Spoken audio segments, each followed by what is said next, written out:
Om Swastiastu. Halo, pada video kali ini saya akan menjelaskan materi sejarah yaitu sistem dan struktur politik ekonomi pada masa demokrasi terpimpin.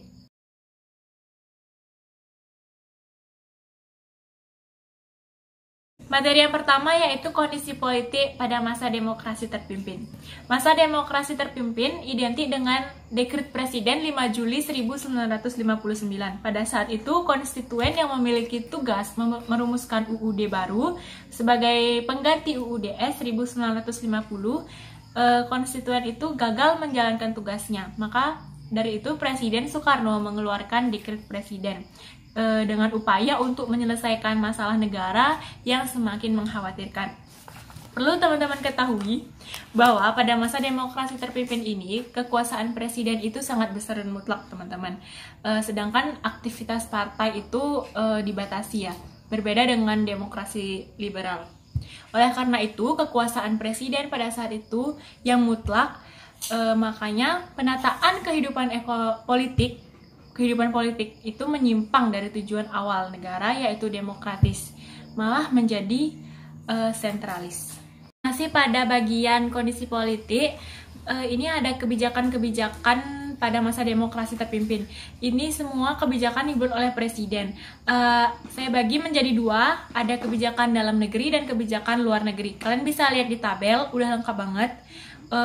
Pertama, kebijakan dalam negeri. Ringkasnya yaitu ada pembentukan MPRS. Oke, pembentukan MPRS itu sebenarnya MPRS itu memiliki kedudukan tertinggi di negara dan harus dipilih melalui pemilihan umum. Tetapi pada masa demokrasi terpimpin, nyatanya MPRS itu dipilih oleh Presiden Soekarno pada saat itu. Selain itu juga kedudukan presiden itu yang seharusnya berada di bawah MPRS, justru kenyataannya MPRS itu memiliki kedudukan di bawah presiden. Selanjutnya ada pembubaran DPR dan pembentukan DPR-GR. Kalian juga bisa lihat di tabel, presiden membentuk DPR-GR setelah DPR sebelumnya menolak RAPBN. Jadi seperti itu. Terus ada pembentukan Dewan Pertimbangan Agung sementara. Selain itu, Soekarno membentuk MPRS dan DPAS yang dipilih langsung olehnya. Untuk DPAS, ketuanya adalah beliau itu sendiri. Selanjutnya dibentuknya Front Nasional. Front Nasional itu dibentuk sebagai satu-satunya organisasi yang memperjuangkan cita-cita proklamasi dan Undang-Undang 1945. Selain itu juga ada pembentukan kabinet kerja pada saat itu. Untuk kebijakan dalam negeri selengkapnya kalian bisa baca juga di tabel. Selanjutnya kebijakan luar negeri.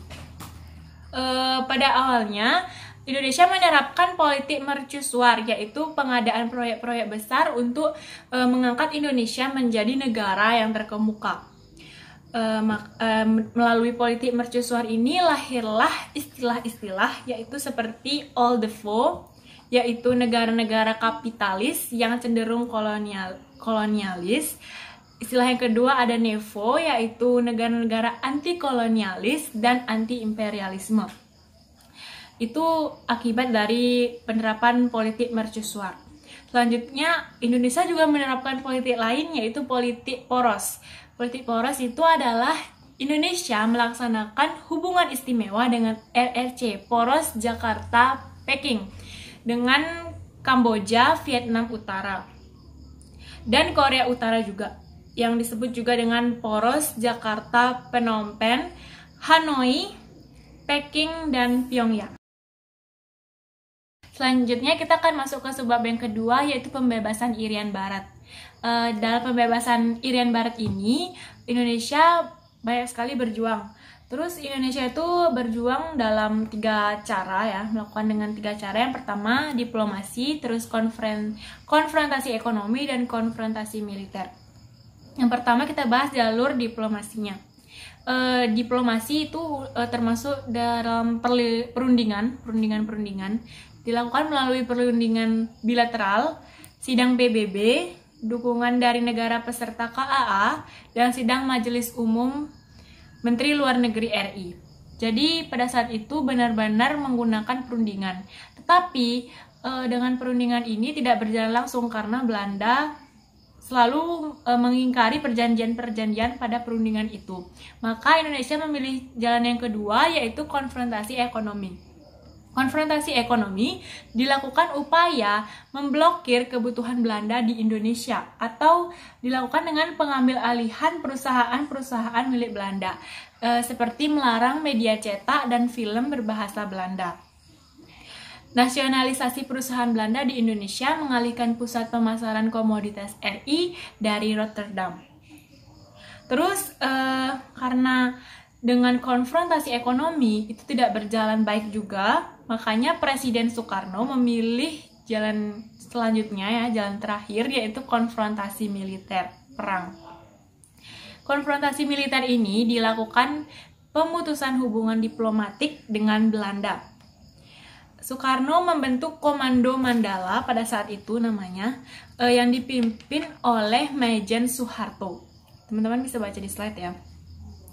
Lalu pada tanggal 15 bulan Januari tahun 1965 terjadi pertempuran di Laut Aru yang menewaskan Komor Yosudarso.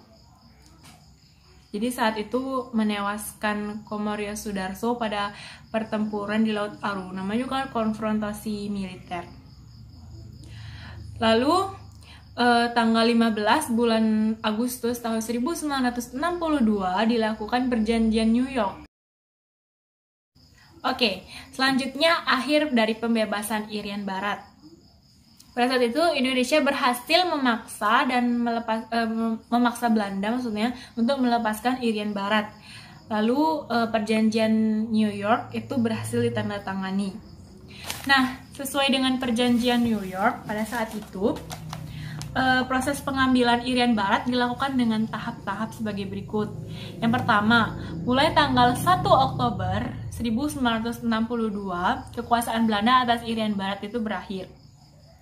Lalu Irian Barat berada di bawah pengawasan UNTEA dan secara resmi mulai tanggal 31 Desember 1963 PBB menyerahkan Irian Barat kepada pemerintah Republik Indonesia. Untuk menjamin keamanan di Irian Barat, maka dibentuk suatu pasukan keamanan PBB, yaitu United Nations Security Forces (UNSF).